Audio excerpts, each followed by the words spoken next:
All right, we are live on YouTube, and we're also here in the Discord chat. What's up, people? Welcome to the Bad Blood 2024 post show, and we got a nice little three-man group here tonight. I am Drew, and with me here, as always, It's Justin from Spinebuster Tees and SpinebusterTees.com. is Zer, and joining us tonight is the best beard in the business, Mr. Ruben Prime. Yo, what's happening? A lot's happening, Ruben. We got Bad Blood, and I'm not talking about Taylor Swift. I am talking about. They really missed an opportunity with that too. Yeah, they probably would have had to pay a lot of money for It would have licensing been just for worth that. it though. It would have been worth it. Yeah, you're not wrong. But we are here. We're live. We're fresh off of Bad Blood. So I guess before we get into matches, overall, I guess without getting into specifics, what do you think? What do you guys think about the show? I thought the show was a good little sandwich show. A great, fantastic opener, a great, fantastic ending, right?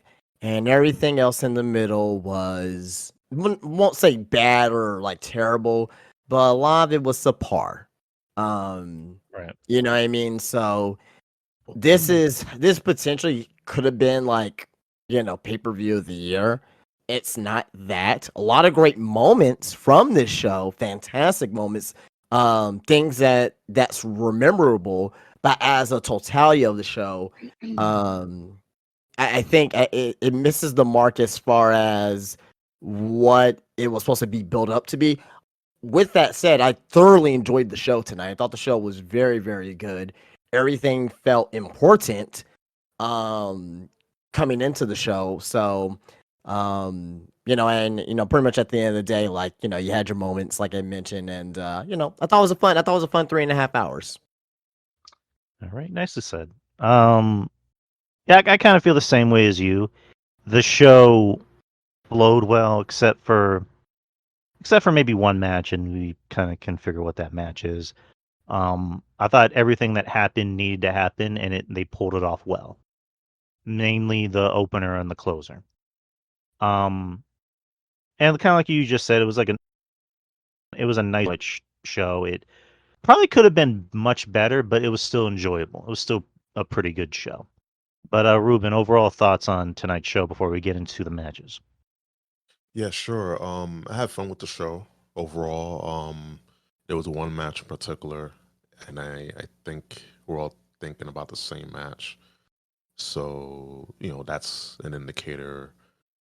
But regardless, I had fun with the show. It brought story and it basically planted seeds for Survivor Series.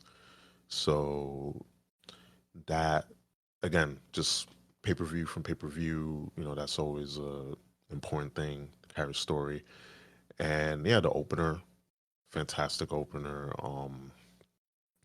And the closer was phenomenal, and everything else besides the one match was, it was passable. I again, overall, I thought the pay-per-view was enjoyable.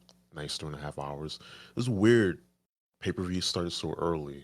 Like, Right. I like it.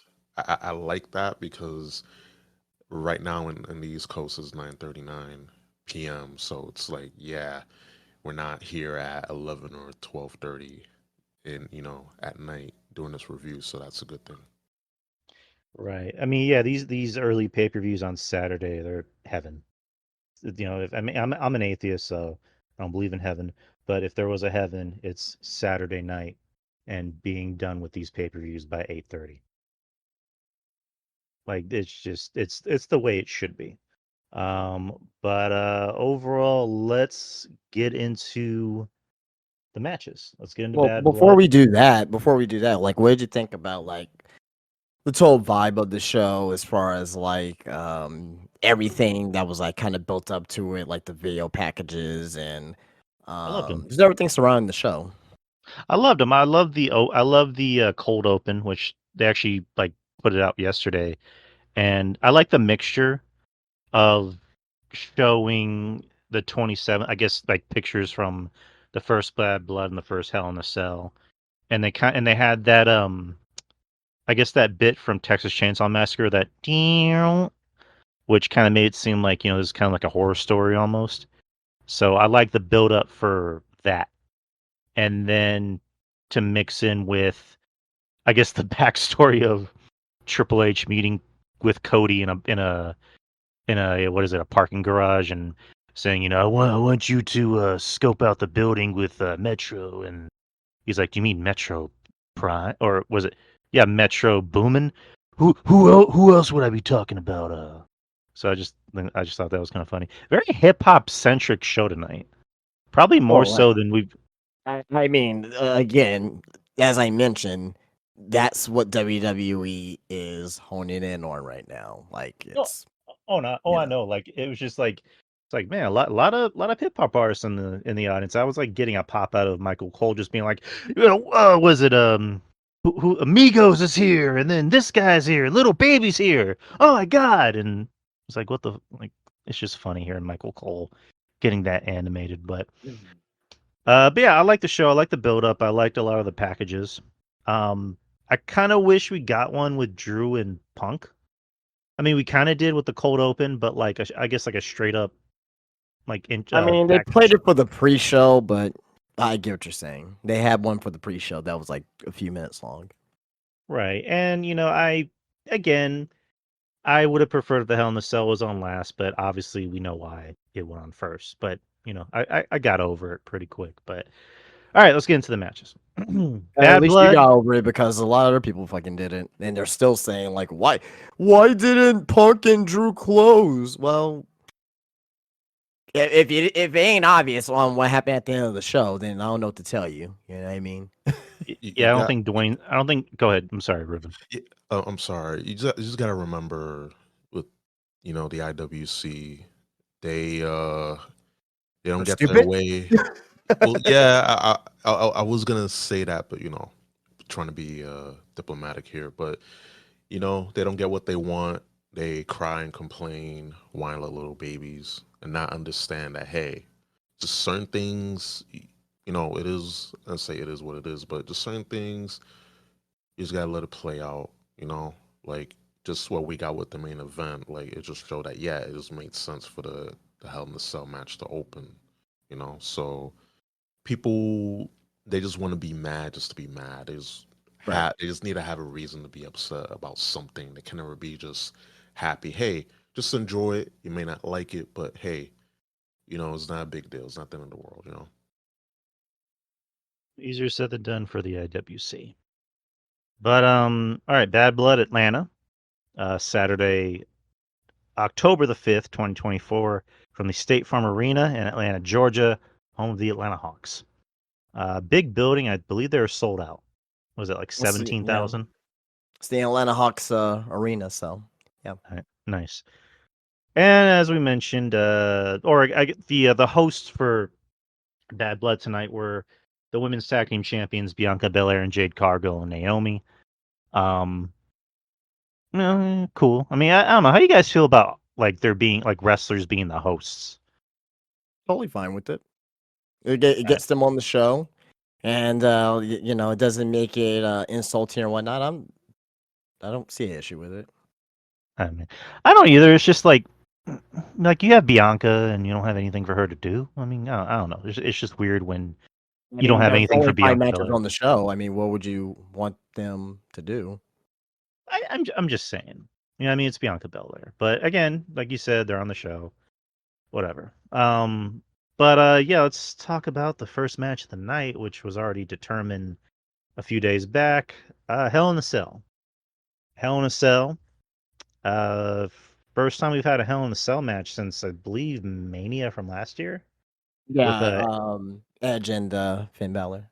which they brought back the old school cell, not that giant red lobster shack of a abortion cell. Like, just please just burn that shit to the ground. You can throw that in hell. But Yeah. they brought back the old school cell, which I thought was cool. Which I love that. I love the fact that they're making Hell in a Cell mean something again, and not just like, oh, it's October, so we were gonna do 3 Hell in a Cell matches. Okay. But Hell in a Cell, CM Punk and Drew McIntyre. Condolences out to Drew McIntyre. His aunt just passed away. So condolences to him and his family. Yeah, he was wearing a black band in the match. Which I guess they kept it in kayfabe, which like he's wearing it to celebrate the funeral of CM Punk. Yeah. Out of respect to CM Punk. So it was kind of funny that they kept it like that. But yeah, in the beginning it was a little methodical, which we expected because they're not going to start off too hot, even though it's a grudge match. So they kind of want to keep most stuff in the ring and have more of a wrestling match instead of just, hey, let's ground and pound the floor. So, and then that's when that's when they started to kind of move around a little bit outside of the ring, use weapons. I think Drew pulled out a toolbox. Yep. And then tried to like grind in Punk's head, like forehead. So they just went back and forth and fought. And then, Justin, you know what happened next? What happened next, Drew? We got blood. We actually did get blood.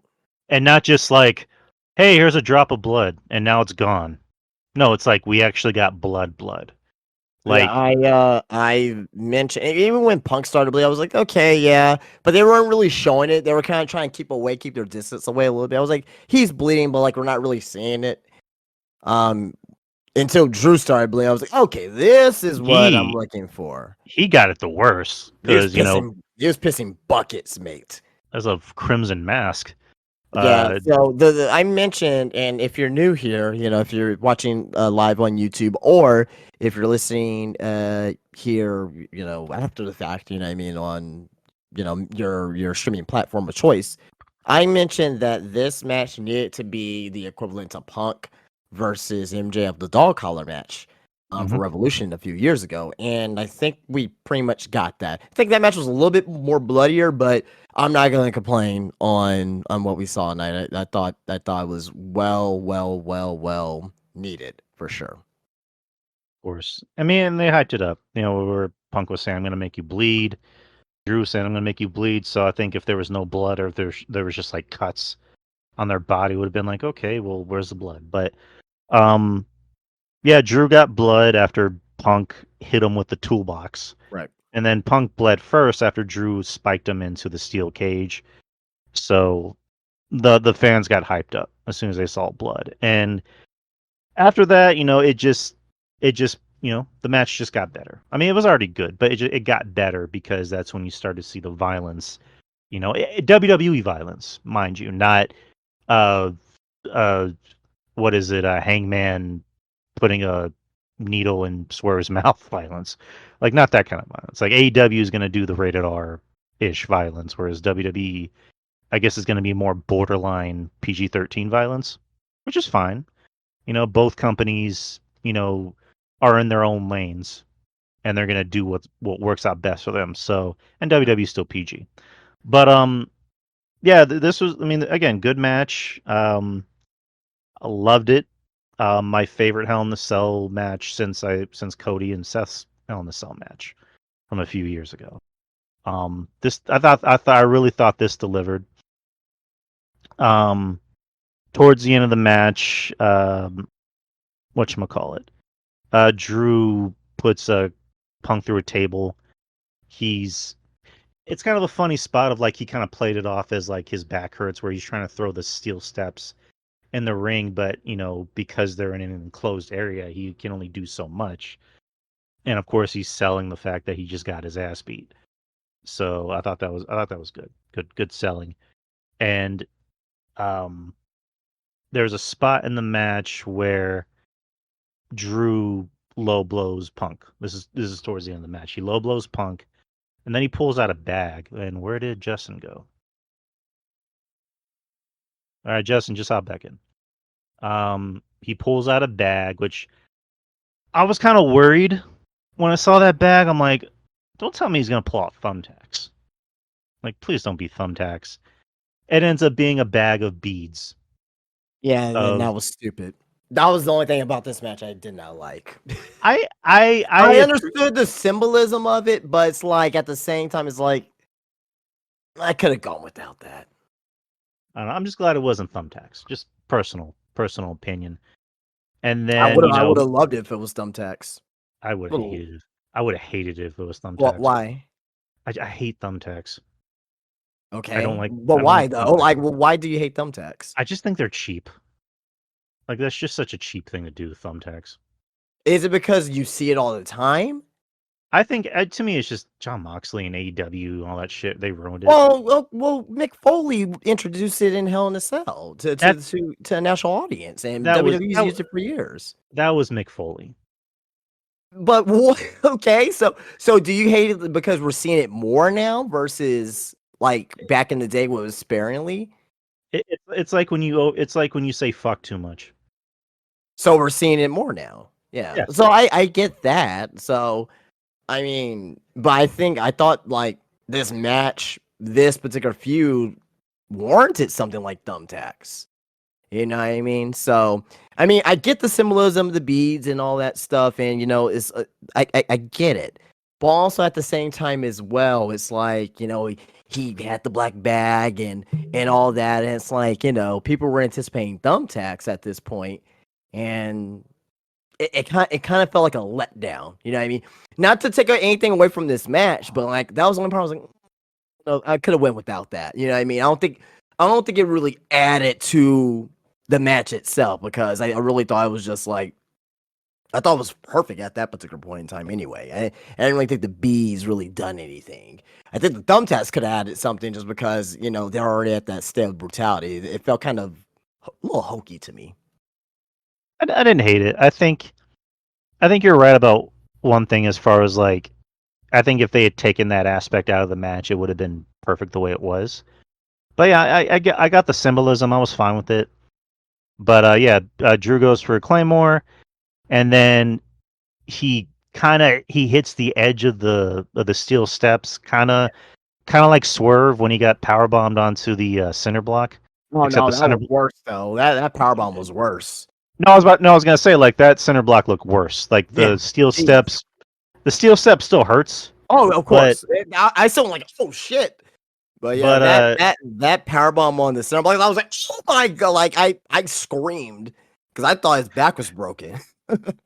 But yeah, Drew. I mean, I like to think maybe he just landed wrong, or I don't know. But that all in all, that looked like it hurt. But anyways, Punk grabs a chain, wraps around his leg, and then stuffs the beads down Drew's mouth. Goes for GTS 1, 2, 3, and then after which, I like the fact that both men were struggling to get out of the ring, even Punk. Like they even had to put an oxygen thing on him. So I like that. Regardless of who won, nobody really won. But anywho, great match. I love the match. I thought it was perfect. Right up there with the main event of Mania Night 2 as my match of the year. My favorite Hell in a Cell match that I've seen in a long time. I don't know if I would call my favorite Hell in a Cell ever, but it's definitely up. It's definitely in the top 3, top 5. But I've said all I need to say. What'd you guys think? I'll go first real quick. Maybe prisoner of the moment. Obviously, it just happened tonight, but this is currently my match of the year. This was a better wrestling match than the in my opinion than Cody and Roman. The story itself was strong, right? I think the Cody and Roman was more surprises. Oh, Cena. Oh, Taker. Oh, Rock. You know what I mean? Like it just kept building and building and building, and the moment itself of Cody winning, right?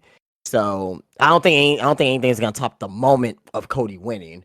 But as far as like what pro wrestling is, a blood feud, literally, coming to an end, and the sell job and everything that they did in this match, I thought was perfect. Exception of the beats. That's the only thing I didn't really like about this match. But to me, this is a 5-star.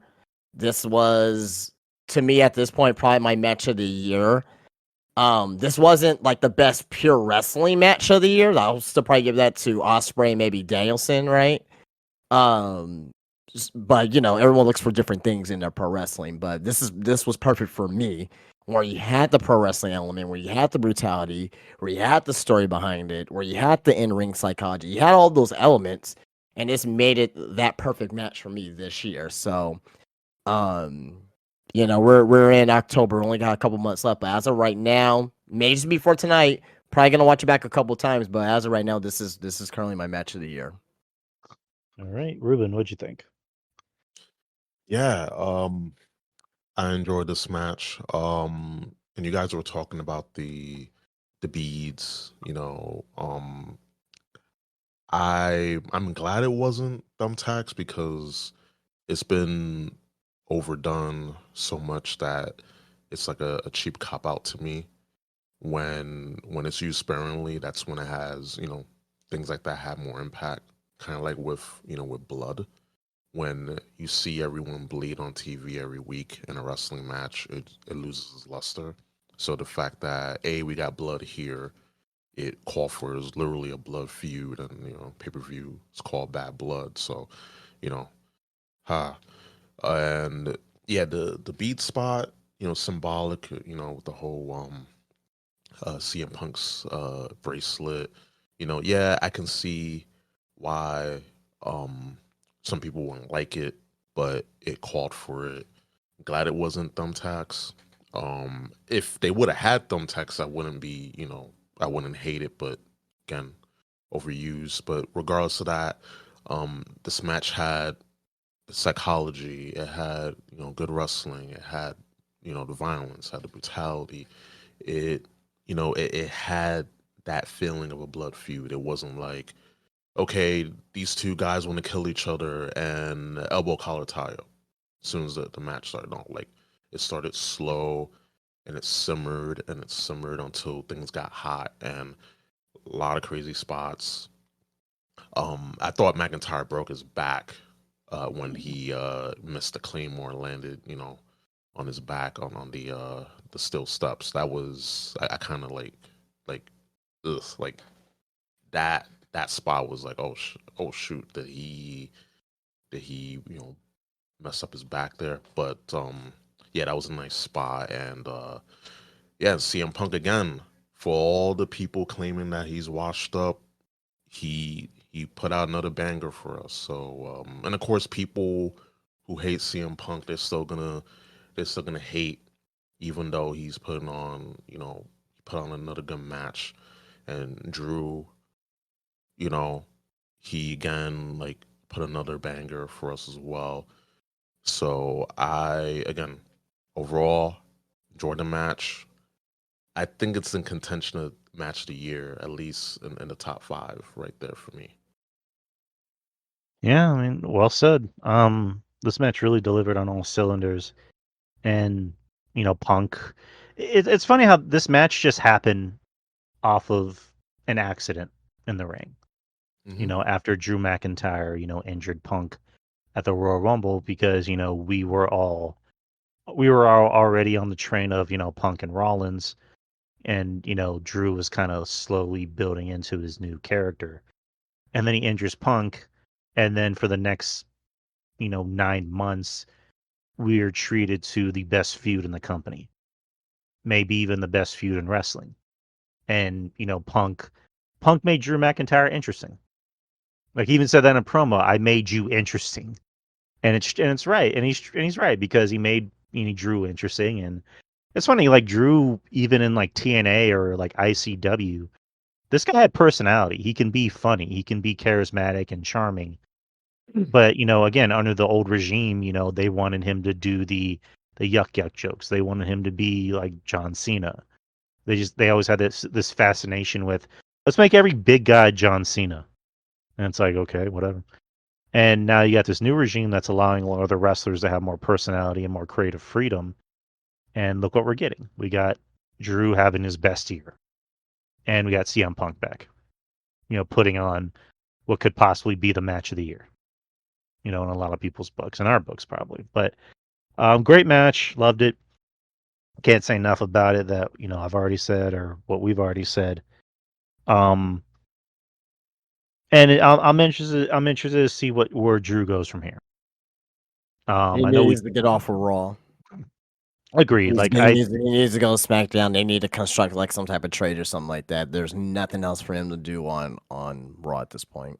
Agreed. Go to SmackDown, and you'll have a fresh batch of challengers. You have LA Knight. Maybe you can do something with on Andrade or something. I don't know, but he's done everything he's needed to do on Raw. He's done. He's got nothing left, unless they maybe decide to have him in the world title picture. I don't know, but I prefer him on SmackDown.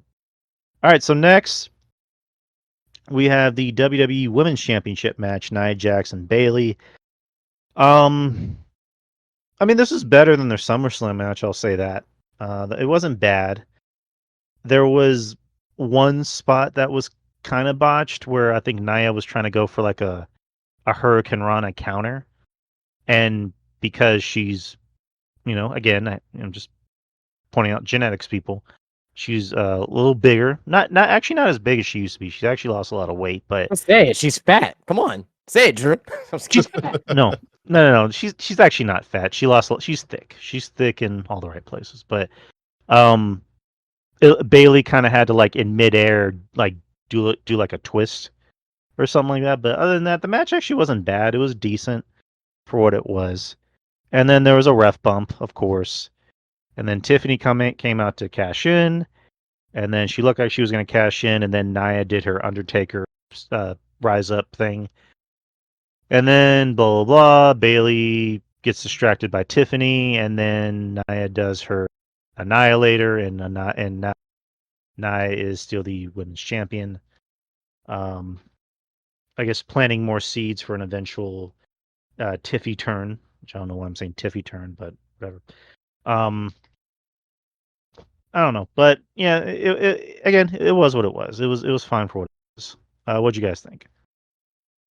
This should have been the night that Tiffany cashed in my opinion. Agreed.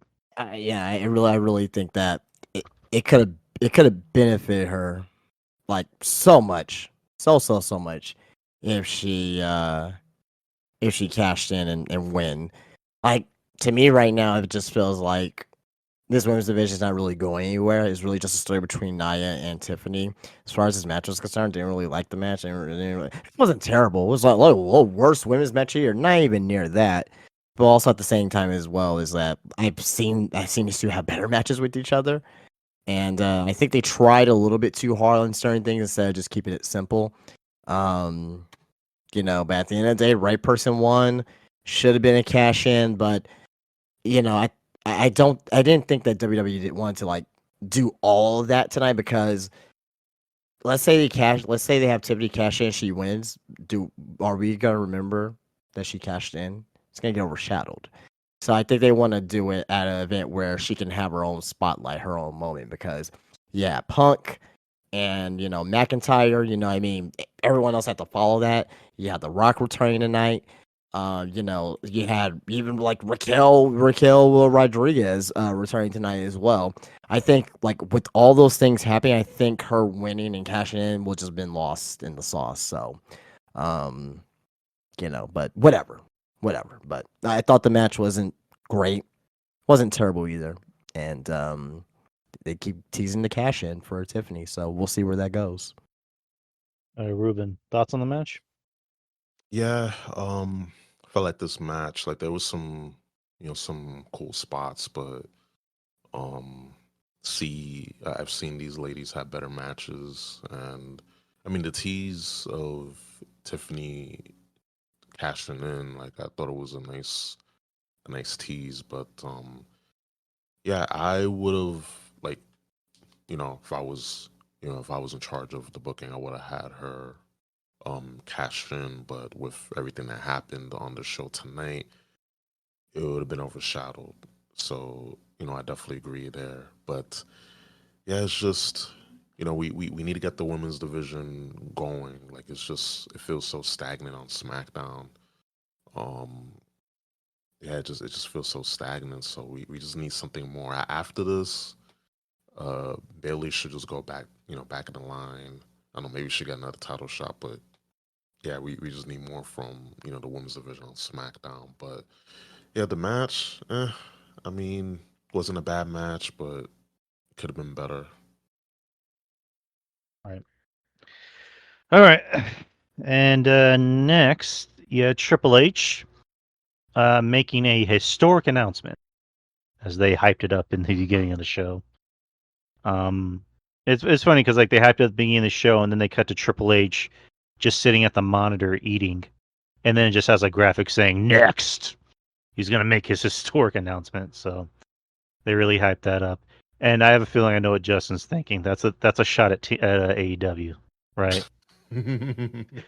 For Tony Khan's announcements every single week. But Triple H comes out, hypes up the show, says, what is it, the highest pay per view gate we've ever had, which, okay. And then, they always breaking that record. yeah, they always are. And what looks like a new title, he announces at Crown Jewel. There's going to be a series of matches between world champions. You're going to have the world champion and the WWE champion face off against each other, non-title match. Also, both women's champions. And the winner of Which those also matches. makes me think that Tiffany's cash in soon because you're not going to do Nia versus fucking Liv. Oh, no. And the winner of those matches will become the Crown Jewel champion. And it's a big ass fucking belt. So I'm like, okay, Beautiful. cool. It's a beautiful belt. It's nice. It's just fucking huge. But again, not complaining. Gunther comes out, hypes up the crowd, and then Goldberg's in attendance. He's in the front row with his son, who just looks like him with hair, and his wife. And then, Gunther, says, I need to turn my attention to a legend. And goes to Goldberg, and he's like, when I made those remarks about Brett, I wasn't being serious. How can I take someone like you serious and think that you're better than me and blah, blah, blah. And then tells his son, Goldberg's son, he's like, hopefully your father is a better father than he was a wrestler. And then, Goldberg hops the rail, and all these security guards get in front of Goldberg and stop him. And then, Gunther yells, I got your 3 minutes right here. I thought that was that was pretty funny. I don't know. Gunther is a low key good shit talker. Like he's actually pretty funny. He has that just dry sense of humor that I love. Sami Zayn comes out in a hoodie because why? And then beats on Gunther, hyping up their match for Monday. And while that's happening, Goldberg turns to the camera and says, "You're next, boy," and then goes back to sitting down. So,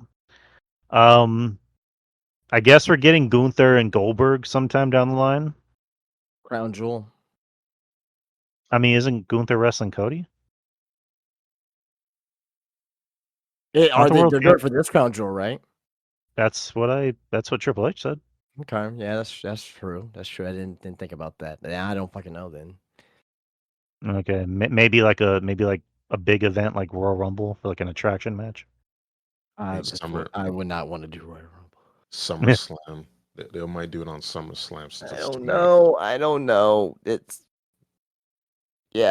don't know. Hey, as long as Gunther just chokes Goldberg's ass out, I'm fine. I mean, he wants his retirement match. Or maybe at Saturday night's main event, maybe. Oh yeah, yeah, that's fair. That's fair. I didn't think about that. Great idea. Great idea. Yeah. I mean, backyard. and it doesn't even to last long either because it is on TV and he may get his 3 minutes. Yep. What if Goldberg beats Gunther? Oh God. Oof. Oh God. Oh God. Hold on. I have a sound effect for that. Hold on. That's awful. That's like AIDS and cancer all rolled into one. No. Man, all right, come on. No. You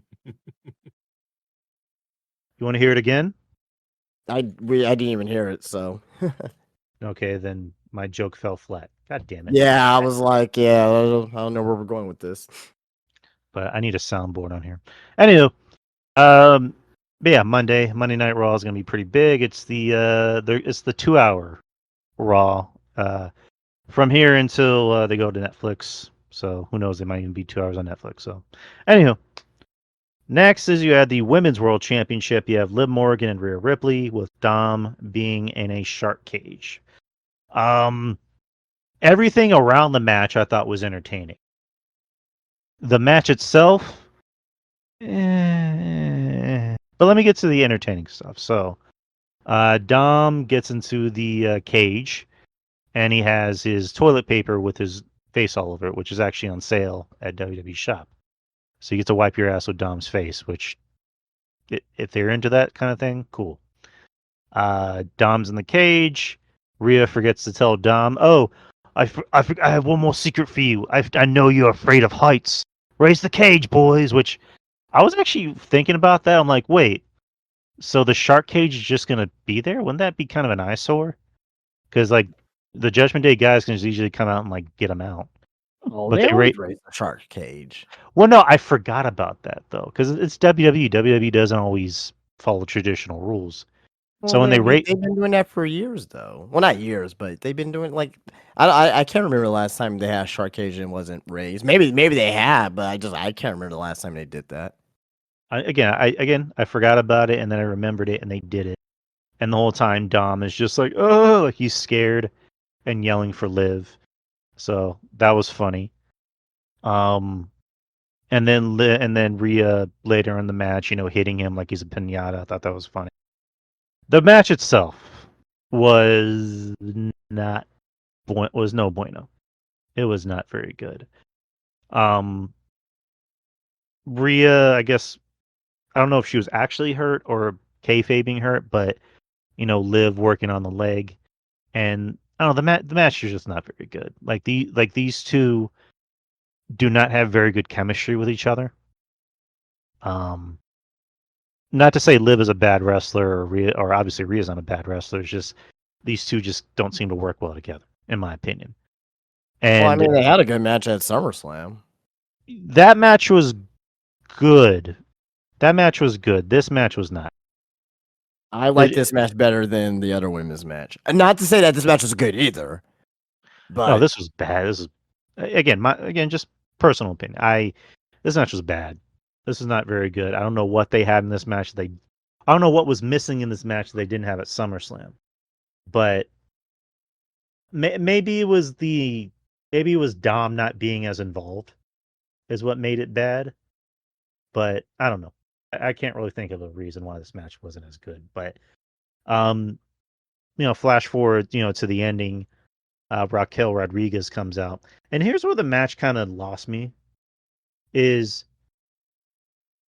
like because me and the wife and the sister-in-law were watching it, and she's like, "Is it no disqualification?" I'm like, I don't know. The ref's not even counting Rhea out. And then Raquel walks in front of the referee and hits Rhea, and then throws her in the ring, and then calls a disqualification, and then Raquel throws Liv on Rhea for a pin. I'm just like, so was this no disqualification or it wasn't? I'm confused.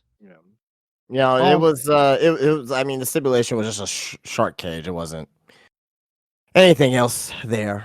So I mean, I guess it was still a regular match, just with Right. Dom in the shark cage. So Right. Oh no, it was just the match was not good. The ending was bad. It fell flat. Not nice to see Raquel back. I like Raquel.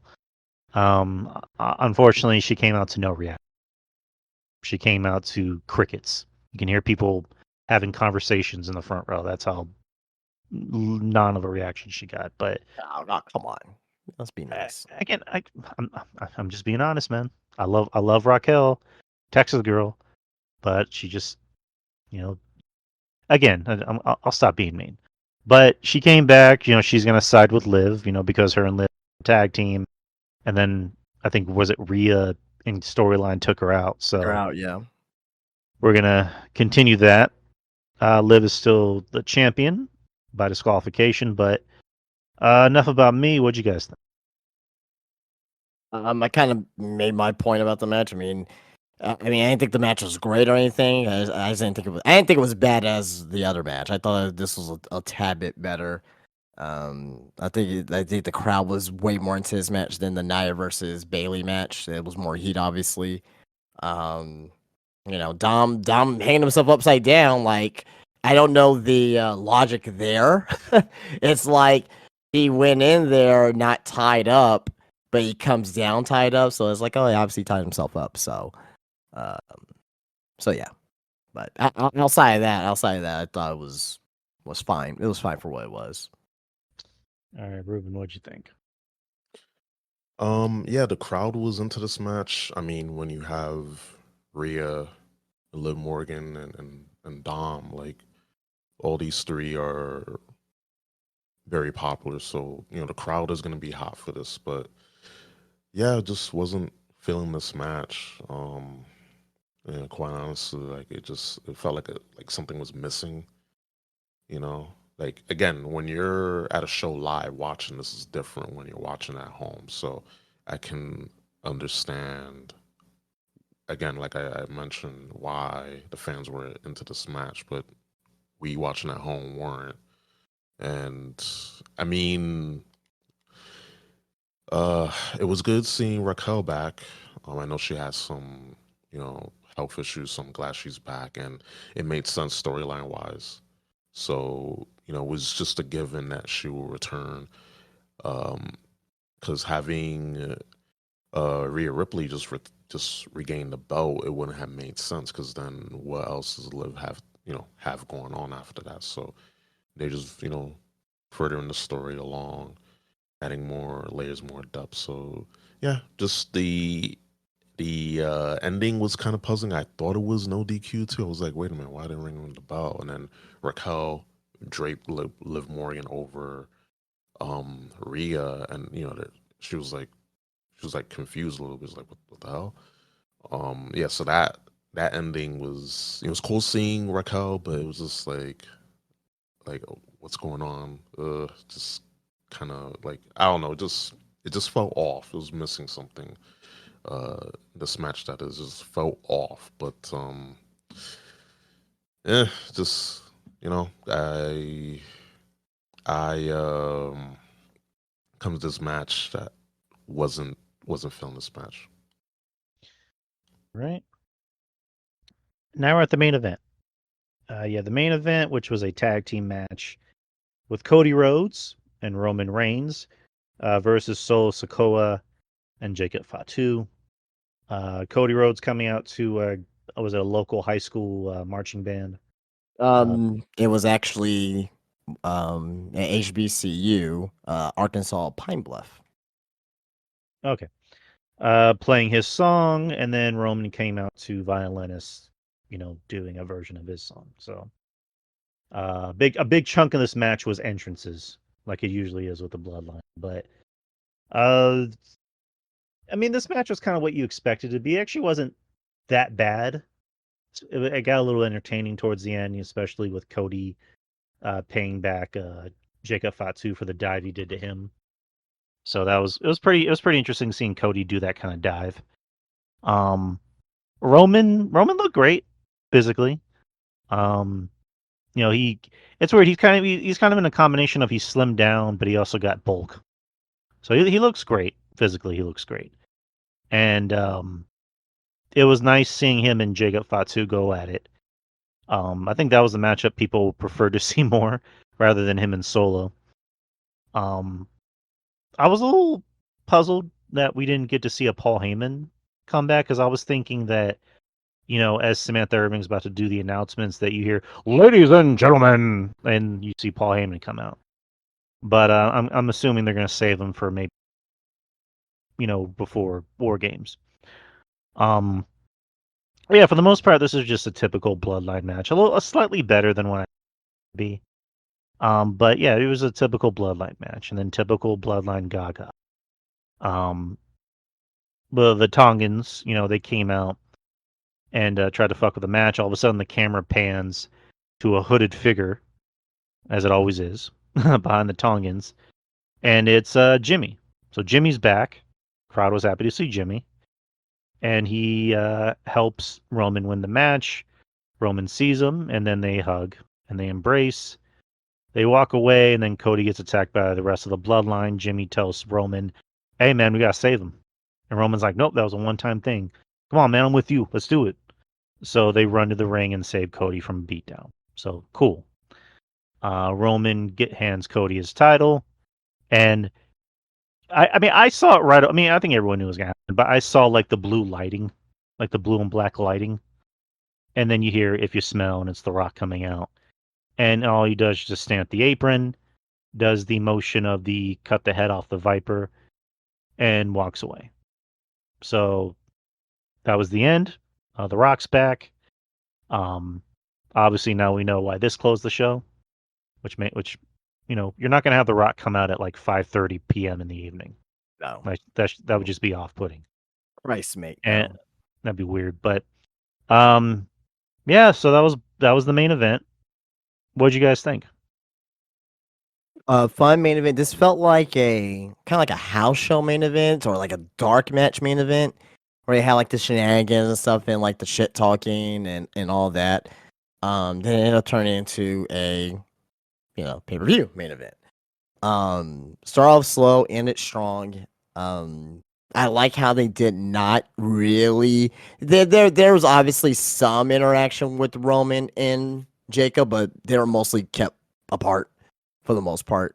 It was really offense by Jacob to Roman, but not vice versa. So which I can really appreciate. So it'll feel fresh when they will actually get their hands on each other, like back and forth. So, but outside of that, I thought the main event was fine. Rock coming out, yeah, he did the 1, 2, 3. Maybe he's teasing a triple threat for WrestleMania. That could be something that can happen. Triple threat match.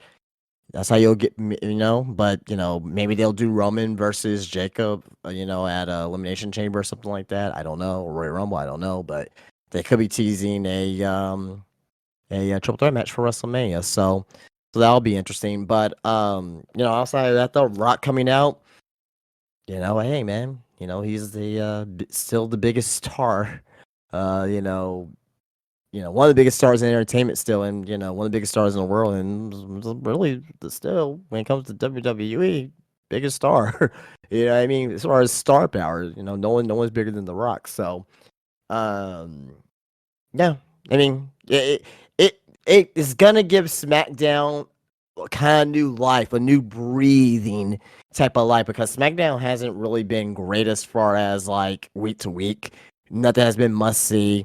Nothing has really been no sense of urgency. Only a couple things, but Raw has been the better show. NXT has been the better show. SmackDown, although not a terrible show, it's been boring.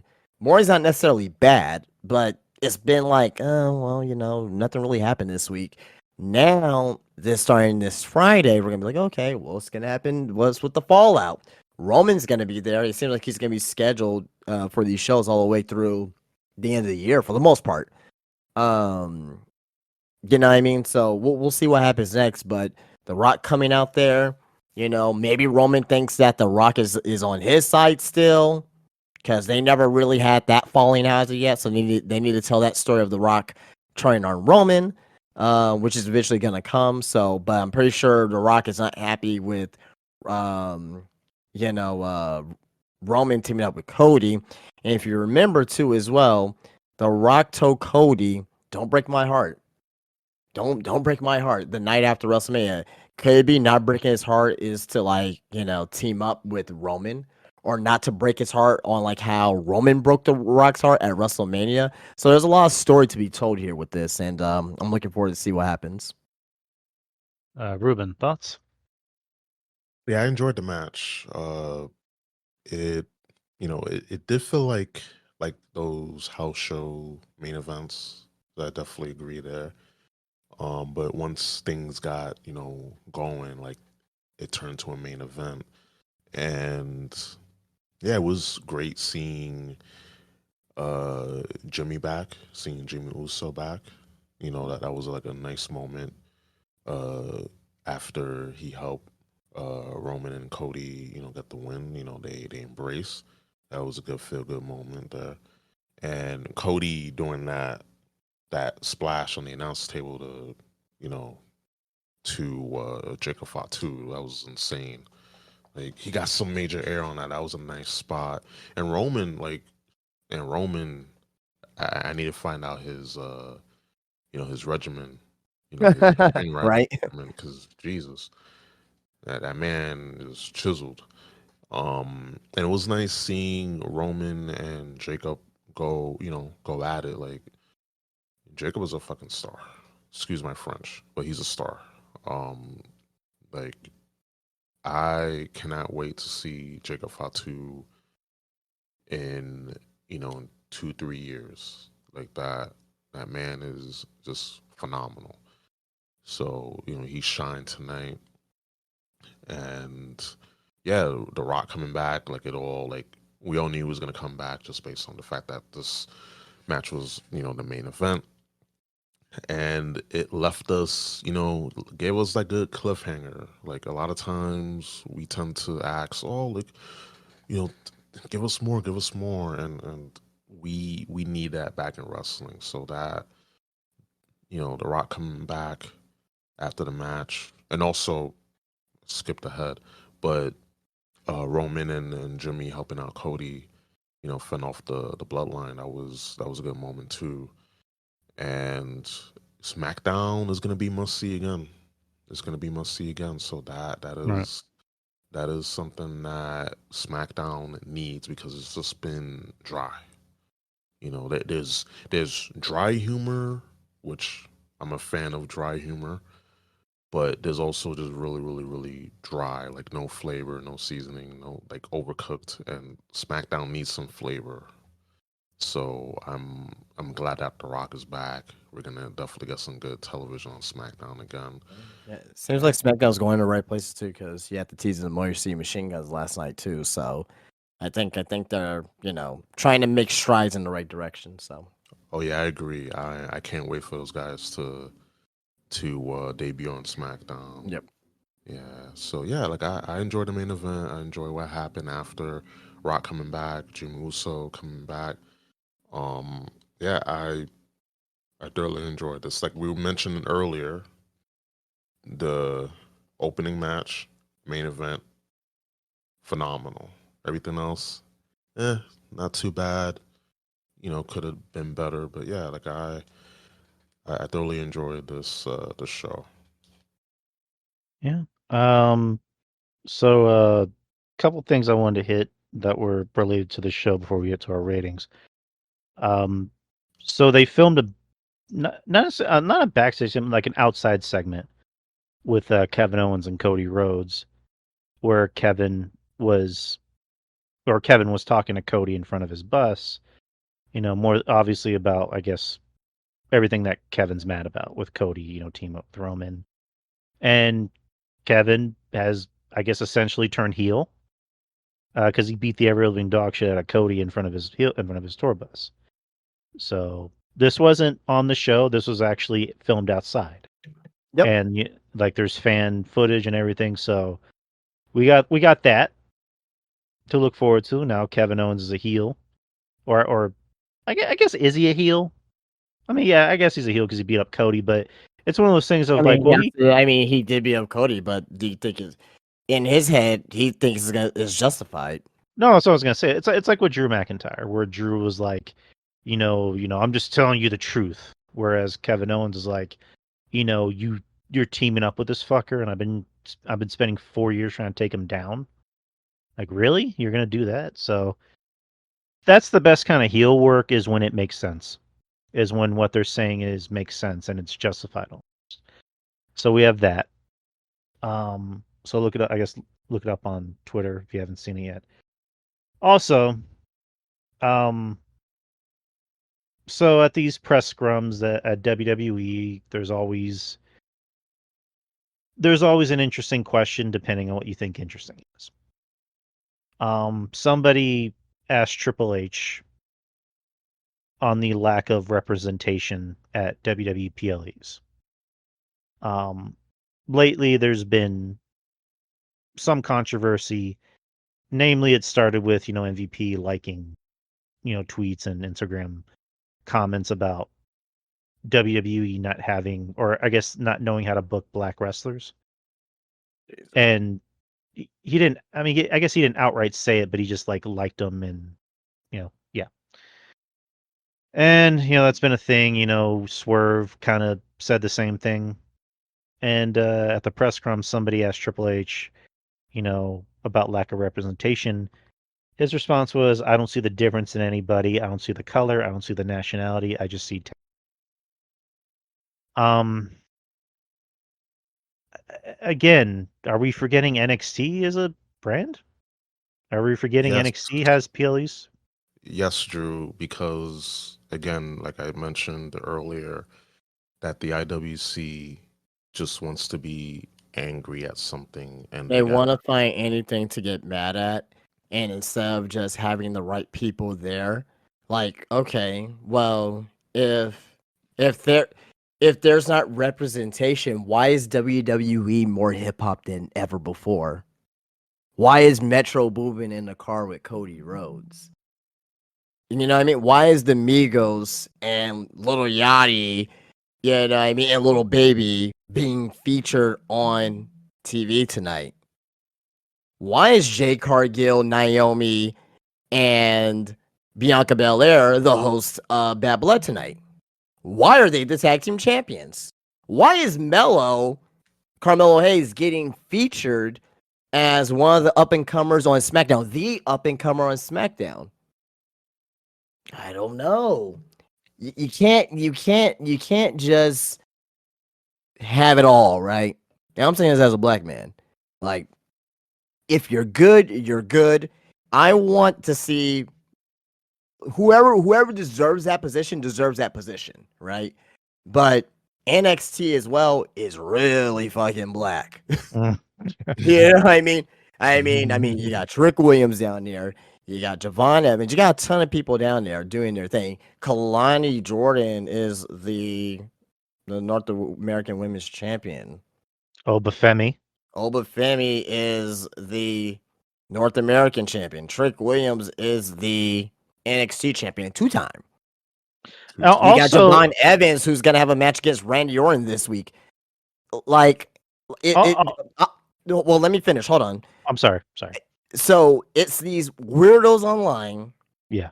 who want to find anything that they can find to bitch about. And it's really what it is. And I may sound like old guys, but it's really like this generation. This generation is confused on how to think for themselves or how to determine things. If they don't see something, they're gonna go out and complain about it. It may be true, but a lot of times it's not fully true. And they don't look at all the facts. And the fact of the matter is WWE is more black than it has before. Do I think some other people should get opportunities? Yes, absolutely. But I don't think like anyone's racist or anything like that to that effect, right? Like, it's a silly, stupid thing to think. And at the end of the day, you just make yourself look stupid as well. And absolutely, for a long time as well, people were like, they're defending AEW right now. Did we forget AEW for a long time wasn't featuring any black people at all? Way less than what WWE was doing. You know what I mean? Yeah, they have Swerve as champion, great. They're gonna have the Hurt Business come back, great, or whatnot. But if you look at AEW, where is really their representation? From week to week to week to week to week. Yes, you got Private Party. Yes, you got Mercedes. It's there. But they're making it seem like it's way greater than WWE when it's not. So it's really, like I said, just people finding stuff to complain about. I understand I get if MVP saying like, oh well, there's no black wrestler. No, you're one of the black wrestlers that want to use because you're 50 years old. You're not that much of an asset to WWE anymore. You're an asset in wrestling because you're fantastic. MVP. Bobby Lashley, fantastic. But do you think that Triple H wants to push a 50-year-old Bobby Lashley with a 58-plus-year-old MVP with a 50-plus-year-old Shelton Benjamin? No. WWE's going through a youth movement. And I've been saying this for years already. They're going through a youth movement. First through NXT, now it's on the main roster as well. They're going to keep their top guys. So like guys like Cody and Roman and Randy and, guys like that, right? Seth, older guys like that, because they can still go in the ring and they can still draw, right? But for the really, really, really older guys who you need to really push to get everything out of them, you can't just have them on the show just to be there. Probably with the exception of R-Truth, like you need to do something with Bobby. Like Bobby Lashley doesn't bring anything to the table other than he's a dominant figure in the ring and you can put him in storylines. Bobby Lashley's not charismatic. It's not. he can talk if he wants to, but he's not. He doesn't like jump off at the page as far as like, oh man, I got to hear what this guy says. Oh man, I'm glued to the TV. When he's in a wrestling match, where he's beating people up, beating the shit out of them, that's his best asset. But as of right now, WWE, they do not see any value in guys like that. AEW does because they think Tony Khan thinks he's gonna get ratings out of it.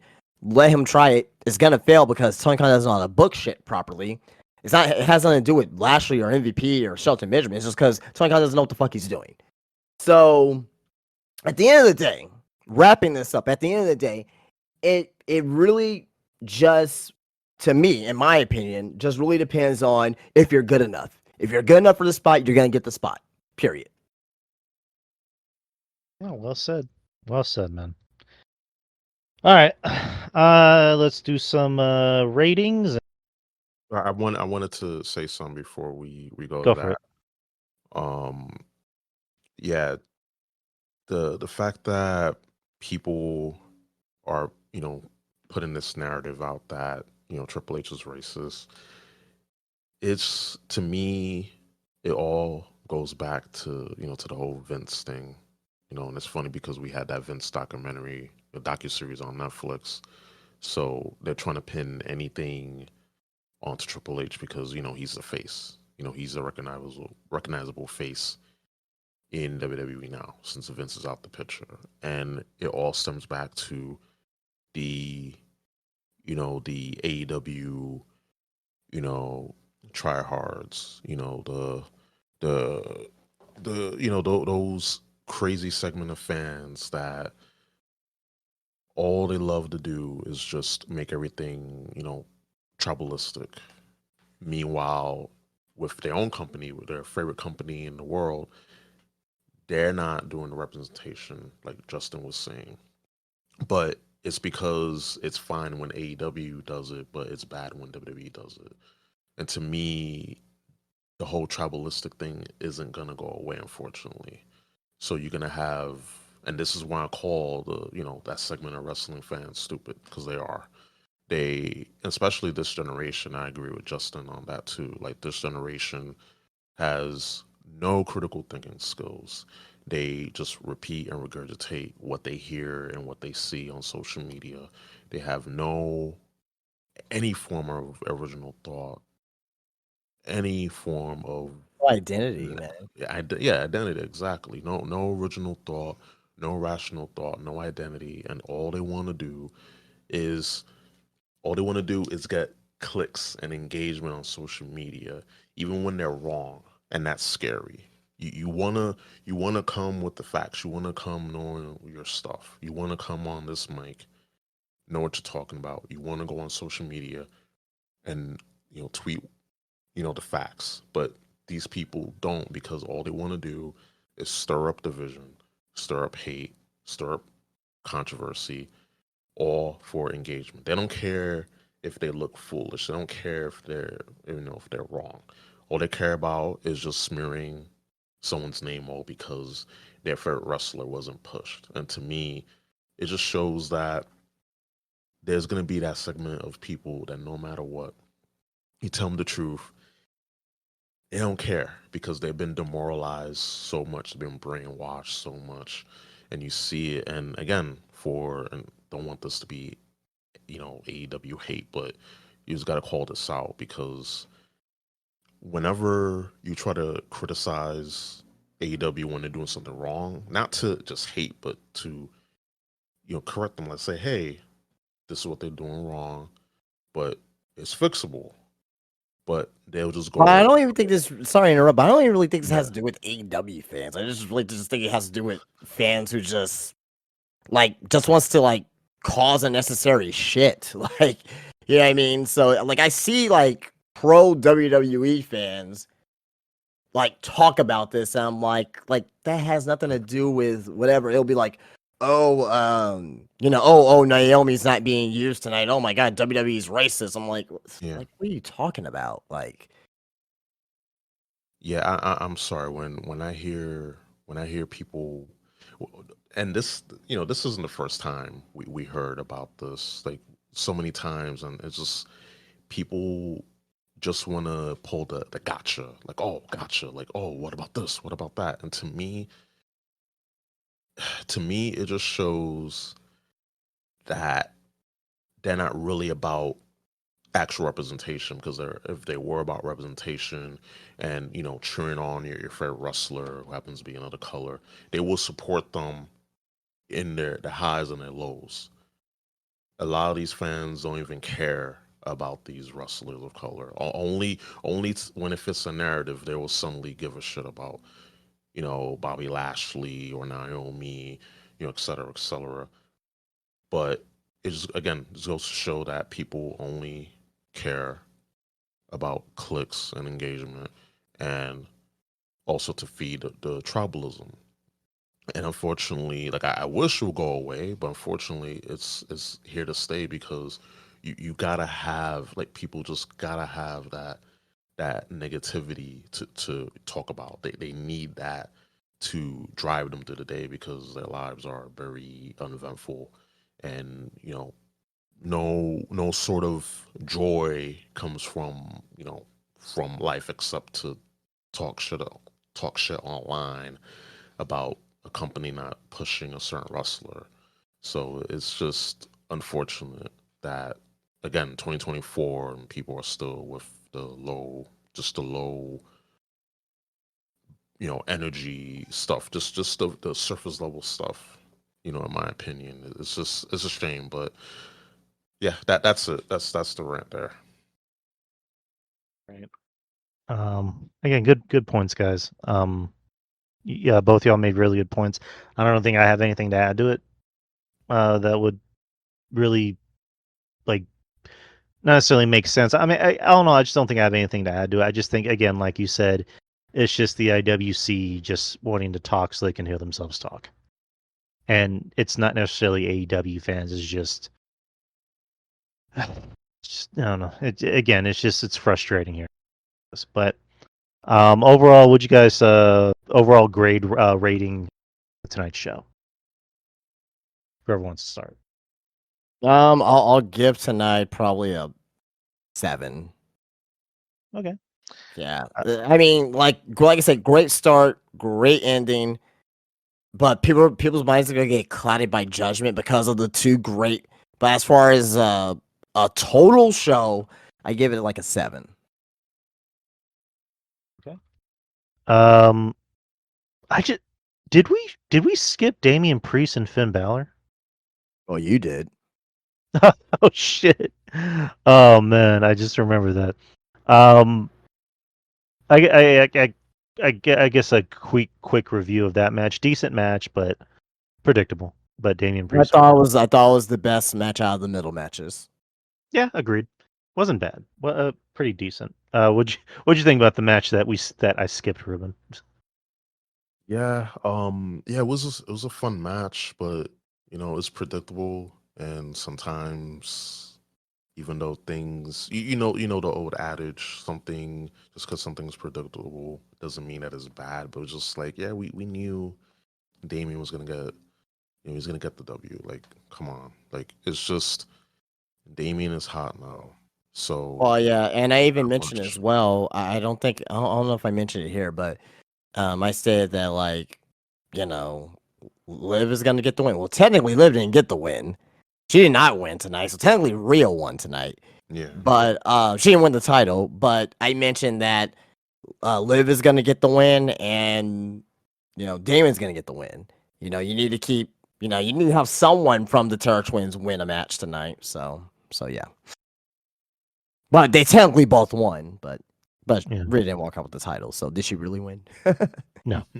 I kind of go Jess on this. It's a 7, a solid 7. Great Hell in the Cell match, great ending. Everything else in the middle was hit or miss. Damien and Finn maybe had the best match in between those two matches. The other two were just, I don't know. I would have switched out the Bailey and Nia match and just kept it on SmackDown and put Mello and Andrade, match number 7 on the paper. I that's what would a lot have. of people were saying too. Like, having that match on the pay-per-view would have made sense. Like, and I agree because they've Right. been having some really good matches on Yep, SmackDown. So that's to fair. me, that's kind of like a miss. But I mean, you got to pack SmackDown too. Like, you gotta give people a reason to watch SmackDown. So I get it, but I mean, can't have everything, unfortunately. Right. Yeah, but a 7 for me. What about you, Ruben? Yeah, about a 7. Again, the opener main event was phenomenal. Both women's matches were, eh, you know, just hit or miss. Balor versus Priest was again solid. Those two got good chemistry, so that's why the match flowed better.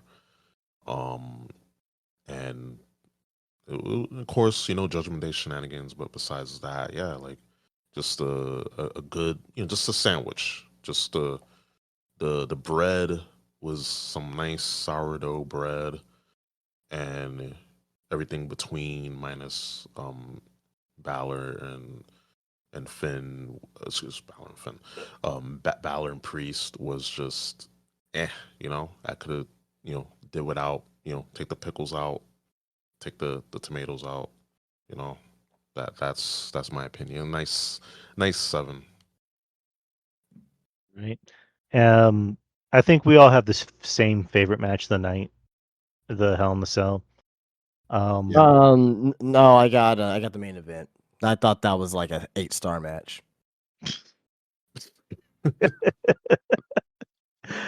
Okay. Okay. Pretty sure you're kidding. Least favorite match of the night? Naya and Bailey. I'm gonna go with Rhea and Liv. What about you, Ruben? Rhea and Liv, unfortunately, is a shame because Rhea and Liv, their story is pretty good. Like, Judgment Day business has been pretty good, but it's just the match, didn't click, and they had a pretty decent match last time around. It kind of, just it was kind of puzzling. I was like, wait a minute, what is this? What's going on? But yeah, that was just my least favorite match of the night, unfortunately. All right. All right, and that is the show, people. Of course, I want to thank Justin as always for making this show work Absolutely. the way it does, and I want to thank Absolutely. Ruben for coming on at the last minute. Thanks, Ruben. Of course, anytime.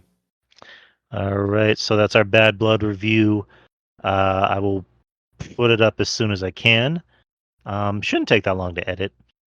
Um, this Wednesday. Yeah, this Wednesday, same time, same channel. Um, I need to talk to Justin about something offline. It's nothing serious. Just it's show related. Other than that, find me DY Experience on Twitter, Instagram. You can find the show on Spreaker, iTunes, Spotify, and of course the YouTube channel. Anyone listening, subscribe, like, and comment, and yeah, just get those numbers up, people. And again, we're live every Wednesday at 9 p.m. Central Time, 10 p.m. Eastern. Um, Mish, I want to thank Mish for making the banner for the show. That was awesome. That was awesome of Mish. Thank you, Mish. Um, it's funny because today I was looking at the banner again, and I noticed something. He put 9 p.m. Eastern, so I felt I kind of felt bad. I'm like, oh my god, I'm gonna feel like a dick for running this for telling him this, but no, he was cool about it. He's like, oh, I'm just used to times, so he actually changed it and he put 10 p.m. Eastern. So I'm like, all right, cool. So, but yeah, thanks Mish for everything. He actually he put the show on the Wrestling Soup network, so on the website.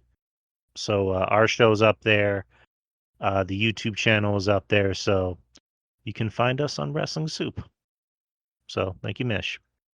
So he put all of our mugs on there, mine, Justin, Ruben, RJ, and Jeff. So awesome. Right. What else? What else? What else? That's about it, people. Justin, go ahead and plug your stuff. You guys know where to find me. Spinebuster Tees, spinebustertees.com. Get yourself a t-shirt. Got a lot of great designs up for you guys, including the Just Enjoy Wrestling T-shirt, the Weapons of Pro Wrestling T-shirt, the Mommy T-shirt, the Rhea Ripley inspired T-shirt. A lot of designs on the website. Go check it out. Get it shipped to you. It takes about a week and a half to get out there to you on spinebustertees.com. And also, you can find me Spinebuster Tees on Instagram, where I post and get new stuff to my shop daily, just about. So, I'm always posting new things on there. I got some exciting new stuff coming very, very, very, very soon. So yeah, stay tuned for that. But also as well, if you're in the San Antonio, Texas area, if you're in Texas period, come make a trip to my physical location, Spinebuster Tees, at the Wonderland of the Americas, also known as Crossroads Mall. Come on in and you'll find yourself anything to your wrestling fan desires, from obviously t-shirts to Funko Pops to wrestling action figures, lucha masks, hats, socks, keychains, autographs, vintage magazines, mini belts, trading cards. I have everything in my shop. Come visit, come talk wrestling, come shoot the shit with me. I always appreciate that type of stuff. So, but that's on Spine Buster Tees at the Wonderland of the Americas. Spine Buster Tees on Instagram and spinebustertees.com. All right, Ruben, go ahead and plug your stuff. Let's see here. Well, you can follow me on Twitter or X, whatever people want to call it. You can check me out on there at Mr. Ruben Prime. Just I tweet stuff, stuff and things, to quote Rick Grimes. And the show Culture Attack, the one I do with Drew here, it's on hiatus, but we will be back. Just I don't know when. Just dealing with stuff personally. But again, to quote the Terminator, I'll be back. And yeah, great movie by the way. Not the other ones after Terminator 2. Like just forget they exist. But what does exist is all the archive shows that I have of Culture Attack, so you can check it out on YouTube, Spotify, Apple Podcasts, and we'll definitely talk. I'll talk with Drew with the show coming back again. It's just again a little hiatus, and I'm also considering doing my solo show again, the Room Prime podcast again. But again, just gonna be a busy next couple of months, so maybe in the new year that might come back, but wait and see. But yeah, just search Room Prime podcast. It's all over the podcast space, if you will. Just type that in, find me. And I like the webpage that Mish did for you, Drew. It was amazing. Like it's good work. So um I gotta get my website fixed. I gotta get mine fixed up like that. That got me thinking about some things, but for sure. But yeah, just check me out. Check out all my old archives content. On the interwebs is still there, and check out Culture Attack. Like it's not dead. It's hibernating. So definitely stay tuned for that. And yeah, just enjoy more of the experience. Enjoy more of Drew and Justin and RJ and everyone that comes on this space that we have here, provided by Wrestling Soup. And of course, and not to forget our resident lawyer, Jeff Lippman. Can't forget Yes, about him. can't forget about But him. again, thank you to Mish for essentially keeping the lights on over here and giving us this platform to do our shows. It means the world to me. It means the world that someone like Mish, who, um, again, just years ago, I'm listening to Wrestling Soup every week. I don't miss a show. And then, I still listen to Wrestling Soup every week, and I try not to miss a show. and now I'm on his network, and I can call him a friend. So I don't know how he feels about me, but I consider Mish a very good friend. So, and a mentor, of course. He's always somebody that will go out of his way to help and answer any stupid question that I have.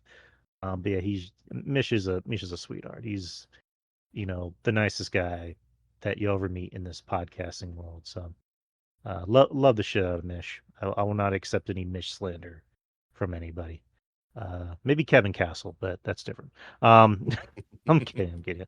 Love Kevin too. But anyways, guys, we are out, and we'll see you this Wednesday. So hope y'all enjoyed Bad Blood, and hope y'all enjoyed this show. So peace out, boys. Peace.